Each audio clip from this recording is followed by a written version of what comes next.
Personne n'est prêt pour ce qui arrive. Chers amis, il est l'heure du 122e épisode de La Farce Tranquille. Taisez-vous. En 2018, porte-parole du gouvernement. Ce que vous venez de faire, c'est super. Les copains, on se retrouve avec joie et délectation dans ce monde toujours plus fou et toujours plus zinzin, mais vous connaissez la maison, on reste ensemble et on garde la banane, c'est le plus important, avant d'attaquer avec un menu. On va de zizanie en zizanie, to go zizanie from zizanie. N'hésitez pas les amis à vous abonner à la chaîne YouTube de Juste Milieu et également à mettre le pouce bleu, ça fait plaisir, faut doper les algorithmes parce que techniquement je sais pas, voilà on m'a dit de le dire, je le dis, après... Les amis, vous le savez, avant d'être des gros gourmands et d'attaquer avec le menu du jour, on va commencer comme d'habitude avec le sondage de la semaine. Maintenant, ça va chier. C'était le fil rouge de l'épisode de la semaine dernière, cette grande question qui était le thème du sondage, c'était quand même bien foutu. Le futur de la NUPES, refondation ou disparition, vous avez été près de 1400 à voter, et c'est intéressant. Refondation 12,48%, disparition 87,52%. La question est assez tranchée pour vous, mais on va le voir dans cet épisode, ça ne l'est pas pour tout le monde. Cette semaine, pas de sondage, les amis, j'avais un autre message à vous passer parce que vous le savez, hein, les temps sont de plus en plus rudes, vous le voyez avec d'autres chaînes YouTube autour de nous, sur ces affaires de censure, de shadow banning, des choses comme ça. Sur Juste Milieu, on mange aussi un petit peu notre pain noir et on s'organise, vous le savez, on a récemment lancé la boîte noire. Ce projet, il était réservé aux membres de la Terre du Juste Milieu et c'est ce que je veux vous proposer, vous demander aujourd'hui. Si vous voulez soutenir Juste Milieu, vous le savez, on fait souvent des appels vers notre newsletter gratuite, la collecte d'adresses mail. Et c'est vrai que c'est souvent mal vu, t'as des gens qui disent ouais, attention, il faut faire gaffe. Mais non, parce que c'est un moyen, c'est un canal direct qu'on peut avoir avec les gens qui, lui, ne peut pas subir de censure. C'est pour ça qu'on vous demande ça. Oui, et puis après, tout ce que vous allez recevoir, c'est Juste Milieu. C'est l'équipe Juste Milieu qui est derrière. Donc vous inquiétez pas. Vous n'allez pas recevoir de publicité pour des agrandisseurs de pénis. J'ai essayé, enfin, c'est pas... Non mais arrête, c'est pas le sujet, Dimitri, on est sérieux là. Donc voilà, les amis, si vous voulez soutenir Juste Milieu, n'hésitez pas à vous inscrire, c'est complètement gratos. Et l'idée, c'est de pouvoir vous partager directement beaucoup de choses, du format vidéo, de l'écrit, des infos, des choses comme ça. C'est très important pour nous. À l'heure où la censure grimpe de plus en plus, on s'organise. Et le jour où ça pète, on est prêt avec d'autres canaux, notamment celui-là. Voilà, lien en description si vous voulez nous aider, les amis. Et on continue. Alors, on va attaquer cette semaine, les amis, contexte général, avec une séquence qui aurait dû être dans les pépites de la semaine, mais je voulais vous en parler d'entrée de jeu parce qu'elle est tellement symbolique de la vie politique française. Vous l'avez peut-être vu passer, c'était il y a quelques jours, à l'Assemblée nationale, avec Tematai Le Gaïc, député polynésien, qui était au perchoir pour s'exprimer, et on a eu des réactions lamentables avec Elisabeth Borne en tête qui se sont ouvertement foutues de sa gueule. Vous n'avez pas la majorité pour faire passer un texte, donc vous êtes obligé d'utiliser le 49.3. Normalement, ça veut dire que le Parlement n'est pas majoritaire pour vous, mais on n'arrive pas non plus à avoir une majorité sur une motion de censure. Donc personne n'arrive à avoir de majorité. Mais en fait, pour une raison qui est simple, c'est que peut-être ceux qui peuvent faire la bascule ne veulent pas retourner aux urnes. Parce que forcément, ils ont peur de ne pas pouvoir repasser. Et en fait, c'est ça la réelle question. C'est que... Voilà, alors, on va faire appel à la VAR. Voilà. On fait appel à la VAR parce que j'aimerais quand même revenir... Je suis meilleur arbitre que celui de France-Afrique du Sud en quart, c'est pas le sujet. Voilà. Mais on a quand même des têtes qui sont plus que suspectes du côté du gouvernement. Regardez Elisabeth Borne. C'est la tête normale de quelqu'un, quand bien même quelqu'un qui se fout de la gueule de quelqu'un d'autre. Ça, c'est normal. Bon, déjà, qu'elle vapote dans l'Assemblée nationale alors que c'est interdit, c'est dire à quel point elle se torche avec les règles. Mais, et regarde l'autre à côté. C'est normal, cette tête? Non mais sortie de boîte de nuit droguée, c'est normal, cette tête? Quand on n'est pas dans un tel contexte de discothèque? Non mais... Voilà, donc tout ça pour dire séquence lamentable qui en dit long sur le respect des membres du gouvernement, avec derrière, bon, ils ont essayé d'éteindre le feu en disant non, c'était pas du mépris. Non. Non, franchement, Jeanne d'Arc qui t'exprime qu'elle n'a pas une seule brûlure, non, tu la crois pas. Et le gouvernement, c'est pareil. Quand il t'explique qu'il n'est pas méprisant, tu le crois pas une seule seconde. Ouais, c'est pas faux. Donc une séquence hautement symbolique de ce qui se passe aujourd'hui dans la vie politique française. Autre séquence que je voulais partager avec vous, c'est Emmanuel Macron qui a été mis en difficulté sur le sujet Israël-Palestine, évidemment, sujet plus qu'important et central aujourd'hui. Il a été mis en difficulté par des collégiens. Et c'était le 19 octobre dernier, tu sens que dès qu'il a quelqu'un qui lui pose des questions qui ne sont pas prévues sur le prompteur, hein, comme dans les médias serviles auxquels on est habitué, tu sens que le gars est pas à l'aise. Je pense qu'il y avait un délai de décence, il y avait eu une attaque terroriste, c'était pas bon. Après, je regarde partout comment ça se passe en Europe. Regardez dans toutes les capitales où il y a des manifs. Il y a des éléments très durs qui arrivent et qui font les pires trucs. C'est-à-dire, il y a des gens qui veulent manifester. J'ai rien compris. Et en face, c'est des collégiens. Donc, si tu veux, bon, lui, certes, à l'époque, il avait rencontré la femme de sa vie, mais voilà. Non, mais on n'a pas le même degré de maturité, chacun son truc. Mais c'est vrai que c'est quand même, il lui en faut pas beaucoup. Il lui en faut pas beaucoup. On continue encore, les copains, avec le contre-feu du moment. Vous le savez, on en parlait déjà la semaine dernière. Le monde s'embrase. C'est la guerre, hein, à peu près sur tous les continents. Et en France, on s'en prend à un joueur de football. Voilà, hein, c'est le duel entre Darmanin et Karim Benzema. Un Darmanin qui avait dit la semaine dernière, je vous en avais parlé, que pour lui, Benzema avait des liens avec les frères musulmans. Hein, il n'avait aucune preuve à ce moment-là. Le 19 octobre, il était sur BFM TV. Il n'a toujours pas de preuve. Sinon, ça on vous demande une preuve de vos propos et vous renversez, si je puis dire, la question en disant c'est à Benzema d'expliquer qu'il n'est pas un copain des frères musulmans. C'est quand même particulier. Pardon, parce que votre accusation est extrêmement grave. Pardon, monsieur Calvi, le frérisme, c'est ça. Vous êtes un peu naïf. Il y a... Non, si. C'est très bien ce que sont les frères musulmans. Non, mais vos propos sont extrêmement graves. Le frérisme, c'est ça. Voilà, il n'a absolument aucune preuve. Hein, c'est absolument scandaleux, une accusation gratuite. Et il a quand même dit, hein, Darmanin propose de retirer ses accusations si Benzema, je cite, tweet sur l'assassinat de Dominique Bernard. Donc, si M. Benzema est capable de montrer qu'en effet, devant 20 millions de gens qui le suivent, y compris s'il habite en Arabie Saoudite désormais, et parce qu'il est éminemment français, eh bien, il pleure également la mort de ce professeur, mais je retirerai mes propos. Et je constate que pour l'instant, jusqu'à preuve du contraire, il a fait le choix extrêmement sélectif de porter le même discours que les frères musulmans. Voilà, donc voilà où en est la vie politique française. Non, mais je sais que c'est de pire en pire chaque semaine. Et je sais qu'il y a des gens qui me disent « Bon, moi j'arrête de regarder parce que je suis déprimé ». Faut le voir autrement. Faut le voir autrement. C'est comme, si tu veux, le casier judiciaire des Balkany. Passer un certain stade, ça devient une œuvre d'art. Et il faut le contempler plus que l'observer. Il faut voir comment c'est possible dans un pays qui se prétend être une démocratie. C'est là où on touche à l'art contemporain. Finalement, Darmanin, Jeff Koons, les deux sont des chiens en forme de ballon. Et d'ailleurs, toujours sur Darmanin, pour refermer ce volet, comme quoi, hein, on voit bien que le salaud, c'est d'abord celui qui se comporte comme un salaud. 4 jours après l'attentat de Bruxelles chez nos amis belges, Vincent von Quickenborg, qui était ministre belge de la Justice, il a démissionné. Ouais. Il a déclaré « c'est une faute individuelle monumentale et inacceptable ». Alors en France, que ce soit Darmanin à l'intérieur, c'est le poste à l'intérieur, c'est pas par rapport à ses affaires. Et Dupond-Moretti à la justice, aucun n'a démissionné. On a, et je reprends une bonne vanne de l'ami Nicolas Vidal que j'embrasse, qui parle d'un ministre Tefal où rien n'accroche, et j'aime beaucoup cette vanne parce que c'est absolument ça. On va attaquer l'actualité partie par partie, les copains, avec beaucoup de choses cette semaine. Et le retour d'Agnès Pannier-Runacher, c'était sur Sud Radio le 20 octobre, avec une prédiction vaseuse qui ferait passer Bruno Le Maire pour un ministre crédible. APR qui nous dit, en 2024, les prix n'augmenteront pas plus de 10%. Les experts nous indiquent qu'en 2024, il n'y aura pas d'augmentation. On est au doigt mouillé, si tu veux. Mais là encore, tu t'habitues, parce qu'en plus, ça nous dit, tu vois, elle en a fait plusieurs des prédictions. C'est une sorte de Nostradamus à QI négatif. Elle nous a dit, non, nous ne manquerons pas d'électricité cet hiver, mais nous devons continuer à pratiquer la sobriété énergétique. C'est bon pour le portefeuille, pour la planète, et pour protéger notre système électrique. Nous sommes en bien meilleure posture que l'année dernière. Et nous devons continuer à pratiquer la sobriété énergétique. La sobriété énergétique, c'est faire en sorte de ne pas gaspiller de l'énergie à tout moment de la journée. C'est bon pour le portefeuille. C'est bon pour la planète parce que c'est ce qui explique que nous avons baissé massivement nos émissions de gaz à effet de serre en fin d'année dernière et depuis le début de cette année, moins 4,3%, je le rappelle. Et puis, c'est également bon pour protéger notre système électrique.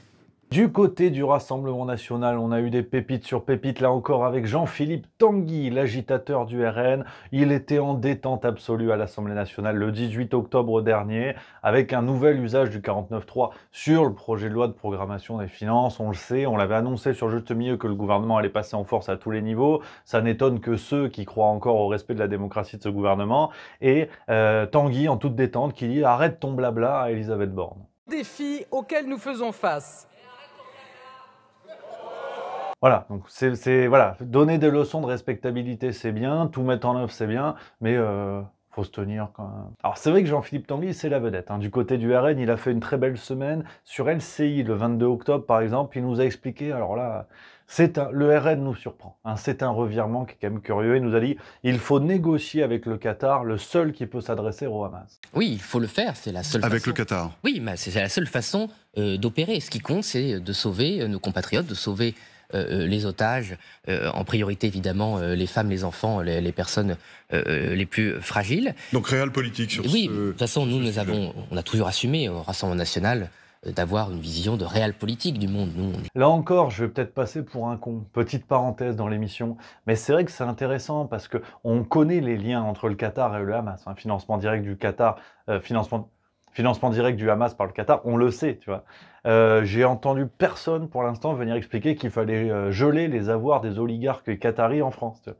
Alors qu'ils financent le terrorisme, on le sait, tu vois. Personne vient t'expliquer. Ouais, donc et là, tu as même le RN qui te dit qu'il faut discuter avec les Qataris. Alors c'est le monde à l'envers.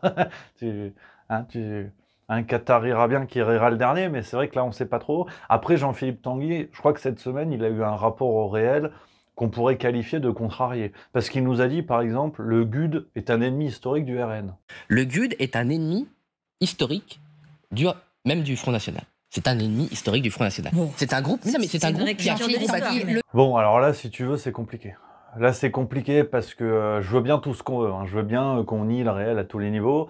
Mais le RN qui dit le GUD est un ennemi historique, c'est Marlène Schiappa qui te dit qu'il faut lutter contre les livres de cul, si tu veux. Voilà, tu peux pas parce que ton passé ne parle pas pour toi. Voilà. Marlène Schiappa a écrit « Sexe, mensonge et banlieue chaude ». Le RN, anciennement FN, a des liens clairs avec le GUD. Il suffit de regarder l'affaire de gars comme Axel Lousteau, par exemple, des choses comme ça, tu vois. Et non, là, Jean-Philippe Tanguy, c'est un peu musclé. Sinon, on a eu Marine Le Pen qui, forcément, a rajouté son grain de sel dans l'affaire Benzema. Ce contre-feu de Darmanin qui, une fois de plus, n'assume aucune responsabilité dans l'assassinat de Dominique Bernard, qui va allumer un truc avec Benzema dont tout le monde se branle. C'est tellement crédible qu'il a aucune preuve lui-même. Et ça permet quand même à la classe politique de communiquer parce que ils n'ont rien d'autre à dire, malheureusement. Et Marine Le Pen qui a dit « Monsieur Benzema a manifestement une complaisance pour l'islamisme le plus radical ». Je n'ai pas les informations précises de Gérald Darmanin. Ce qui est sûr, c'est que Monsieur Benzema a manifestement une complaisance pour l'islamisme le plus radical. Du côté des Républicains, pareil avec Valérie Boyer, sénatrice des Républicains, qui était sur TPMP. Oui, je sais, ça continue. C'était le 18 octobre dernier, elle a demandé la déchéance de nationalité pour Karim Benzema. Vous demandez la déchéance d'un Français né en France. J'ai dit que oui, mais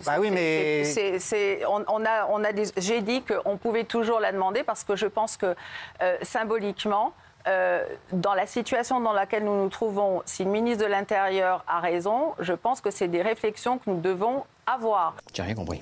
Alors, une fois de plus, les deux pieds dans le plat du contre-feu de Darmanin, c'est dire à quel point notre vie politique française a, si vous voulez, le quotient intellectuel d'un bambin d'un mois, devant qui tu agites un hocher qui va rester fixe comme ça. D'ailleurs, je trouve ça un peu méchant pour le bambin, que ce soit dit. Mais c'est exactement ça. C'est-à-dire que notre classe politique française, tu lui agites un hocher pendant que la maison est en train de cramer, et ils vont te parler du hocher pendant 2 semaines. Chez touche pas à mon poste. Le bilan est compliqué, je sais, mais bon, c'est la vidéo, c'est la force tranquille. Scusi, c'est facile à dire, scusi. Ouais, ça commence à bien faire maintenant. Du côté d'Europe Écologie Les Verts, on a eu Sandrine Rousseau qui était sur France Info le 20 octobre. Et bon, alors je vous lis ce que j'ai dans le script. Là. Elle a parlé de la loi immigration. Elle a dit expulsion égale fascisme, en gros. Il y a aussi des Français qui sont fichés, donc on ne se concentre pas que sur les étrangers. Il se trouve que la question, c'est qu'est-ce qu'on fait dans le débat politique se concentre uniquement sur les étrangers. Et en fait, là, on est en train de basculer dans le fascisme précisément parce qu'on concentre nos efforts uniquement sur les étrangers. On ne parle que de ça. Ouais, alors bon, après, pourquoi, comment expulsion égale fascisme, voilà. Pourquoi tu veux des justifications? T'es climato-sceptique? Voilà, donc l'essentiel est quand même que tu cesses de parler. Et également, elle a eu une position, vous le savez, sur la mort annoncée de la NUPES. Alors tout le monde dit qu'il se dissocie de la NUPES, mais la NUPES existe toujours parce que ils veulent pas faire exploser le groupe pour pas perdre des sièges en cas de motion de censure, donc de nouvelles élections législatives. On en parlait déjà la semaine dernière. Et Sandrine Rousseau, qui est pas plus courageuse que les autres sur la sortie officielle de la NUPES. On doit travailler dans le cadre d'instances de discussion. En fait, ce qui nous manque aujourd'hui dans la NUPES, je vais le dire comme ça. Oui, je vais vous le dire d'une manière différente. Ce qui nous manque aujourd'hui, c'est un espace de discussion quand il y a des situations comme ça où on puisse échanger sur la manière dont on parle de cette situation. Là, aujourd'hui, nous n'avons aucun espace où nous pouvons nous dire mais voilà, ce que tu as dit, ça ne va pas. Comment on fait pour retrouver une forme de cohésion et que notre voix porte dans le débat national? Du côté de la France Insoumise, sinon c'était dans le Figaro du 23 octobre avec la fronde qui s'organise. On parle de la NUPES qui se fissure, mais également du côté de la France Insoumise, ça devient de plus en plus tendu. Le Figaro révèle qu'il y a eu un dîner secret entre Julien Bayou, donc écolo, la socialiste Elsa Faucillon, Jérôme Guedj, également socialiste, et des membres de la France Insoumise, à savoir François Ruffin, Corbière, Garrido ou encore Clémentine Autain. Ça a fait jaser chez les Insoumis, clairement, avec petit à petit la fronde qui s'organise, ça semble assez clair. Alors, on va pas revenir dessus, on en a parlé en long, en large et en travers sur ces débats sémantiques qui ne changent rien à rien, mais qui permettent de reconfigurer l'échiquier politique où la diabolisation du RN est passée du côté de LFI en une semaine à peine. Hamas terroriste ou pas, on a quand même eu un lapsus de Raquel Garrido que je me devais de vous partager parce qu'il est beau. La France Insoumise ne considère pas que le Hamas est une organisation terroriste et résistante, pardon. Mais en tout cas, c'est bien ce que Daniel Obono a dit. Du côté du PS qui nous a régalé cette semaine, vraiment, on a eu déjà Anne Hidalgo qui était en voyage au Bénin le 13 octobre. On sait pas du tout. Apparemment, c'est détendu de son côté.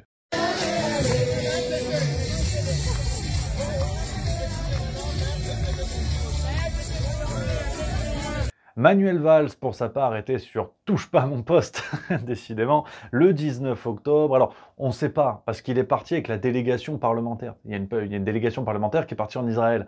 Il y avait Manuel Valls. Il n'a aucun poste politique aujourd'hui. Aucun. C'est, je veux dire, chroniqueur TV sur TPMP, stagiaire animation chez Gulli. Donc, je veux dire, en termes de crédibilité politique, tu repasseras. Et il a fait partie de la délégation, tu sais pas pourquoi, aux frais de la princesse, naturellement. Lui, sa justification, c'est « Je suis un ami d'Israël ». Je suis allé dans le cadre d'une délégation où il y avait des parlementaires français, parce que je suis un ami d'Israël, parce que je me rends dans ce pays depuis l'âge de 20 ans. Et François Hollande, qui était dans quelle époque le 21 octobre? Alors, François Hollande, je vous le dis, c'est mon petit pronostic, c'est le nouveau Gad Elmaleh. Le mec est showman. Politiquement, c'est pas son truc. On a toujours senti qu'à un moment donné, il pouvait se laisser aller. Hop, tire sur mon doigt, prout. Et là, tu sens qu'il il se fait plaisir. Et il était à Téloche, il est interrogé, sur un plateau qui est quand même, qui est assez neutre politiquement. Donc ça, c'est intéressant comme émission qu'à l'époque. C'est quand ils reçoivent des personnalités de gauche, tu sens que il y a la neutralité qui prend le pas, si tu veux.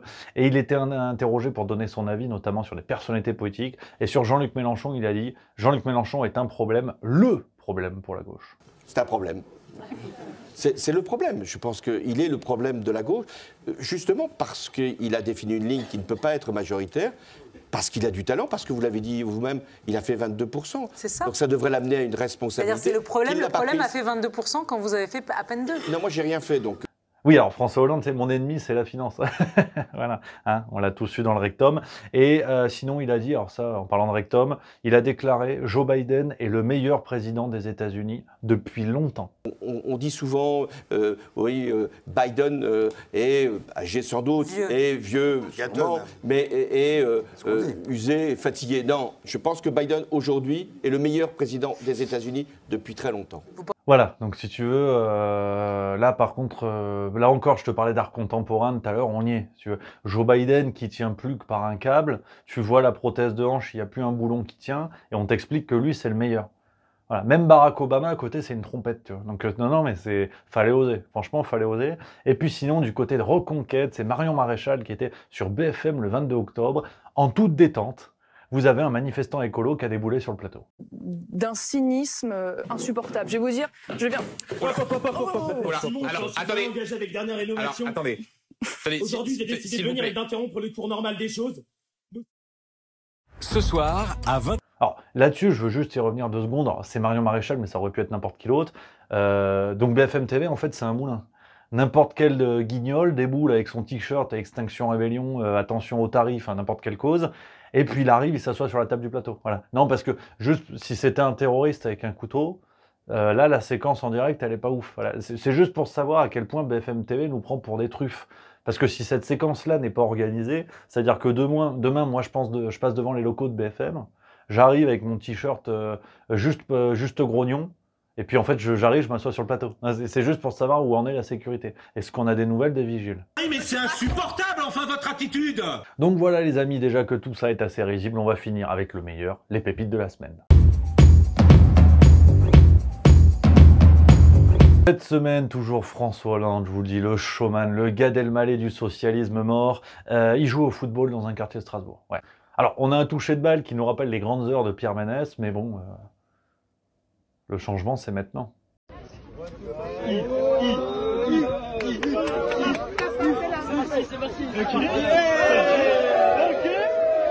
Et puis sinon, cette belle initiative du Pôle emploi en Auvergne-Rhône-Alpes. Alors non, ça parle pas des emplois fictifs de Laurent Wauquiez, on en parlera la semaine prochaine, ne vous inquiétez pas.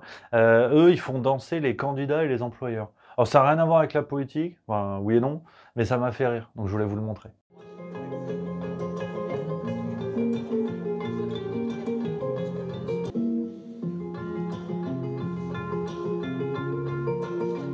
Donc voilà les copains, on est au bout de cet épisode, 122e épisode de La Farce Tranquille. J'espère que ça vous a plu. N'hésitez pas à réagir en commentaire et partager sur les réseaux sociaux les copains. Ça fait plaisir et c'est chouette, il y a de plus en plus de monde qui découvre Juste Milieu grâce à vous les amis. On lâche rien, on est tous ensemble et en attendant, n'hésitez pas à découvrir les autres vidéos Juste Milieu et vous pouvez aussi vous abonner. Et moi je vous embrasse, à très vite.